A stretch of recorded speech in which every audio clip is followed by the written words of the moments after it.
Have you ever finished a chapter and thought something is missing? Maybe it had plenty of action, but no emotional punch. Or maybe it was all reflection and no drive. That is where scene and sequel come in. They are two parts of an effective scene, capital S, that keeps your story balanced. I like to think of a book like Legos.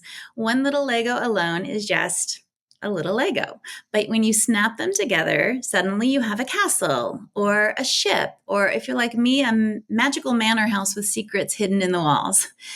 Today, I want to show you how scene and sequel click your story pieces together like Legos so that readers don't want to put your book down.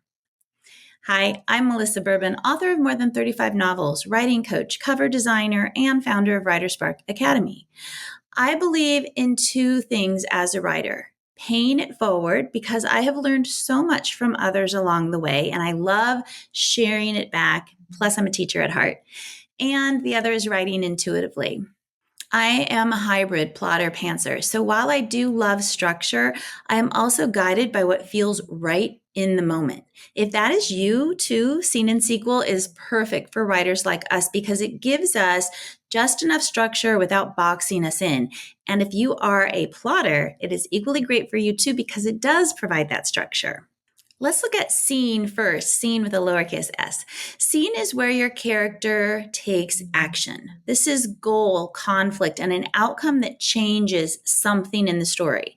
So think of the Hunger Games as an example. Katniss volunteering for Prim is a scene. She has a clear goal, which is to protect her sister. She has immediate conflict, which is what is this sacrifice and what does it mean? And there is an outcome. She becomes the tribute. In my own book, The Bibliomancer's Daughter, when Pippin sneaks into her father's hidden study, her goal is discovery. Her conflict is fear, and the outcome reshapes her entire understanding of her father. So look at scenes as sort of the fuel that drives your story forward. Now let's look at sequel. A sequel is the emotional processing of what just happened in the scene. It's like inhaling after a big exhalation. In Pride and Prejudice, for example, when Darcy proposes to Elizabeth, that is a scene. Her reaction afterward, the shock, the reflection, the decision to reject him, all of that is the sequel. That is what gives the moment emotional weight. In my book, House of Spells and Secrets, Rowan hears her name whispered in the dark. That is the scene. But it's her internal tug of war. Do I investigate? Do I retreat? Do I trust myself? All of that is the sequel, which builds atmosphere, deepens character, and prepares readers for what is next. Why do scene and sequel matter? Good question. When you get the rhythm right, your story breathes. If you have too much scene, the book feels rushed. If you have too much sequel, it can really drag. Let's look at Harry Potter and the Sorcerer's Stone. Harry could have received his letter and gone straight to Hogwarts. Boom, boom, done. But Rowling stretches the sequel, the letters through the fireplace, Vernon boarding up the slot, fleeing to the hut. All of those choices heighten anticipation and make the payoff bigger, better, and unforgettable. And that is what sequels do. They make readers lean in, care, and anticipate what is next. Now, as a developmental editor, there are several mistakes I often see authors make. Here are the three big ones that I see all the time, both in manuscripts that I edit and sometimes in my own early drafts when I am busy just writing. Number one is only scenes, no sequels. That is when the story races, but it feels shallow. You fix this by adding space for your characters to react, space for that emotional weight, the sequel. The second mistake is only sequels, no scenes. The book meanders without any drive pushing it forward. If you give your characters concrete goals and obstacles, you're going to drive the plot forward with scenes, and that will lead into the emotional weight of sequels that you've already written. The third is unconnected pairs, kind of like mixed metaphors. If your sequel doesn't set up the next scene, it's just like spinning wheels, right?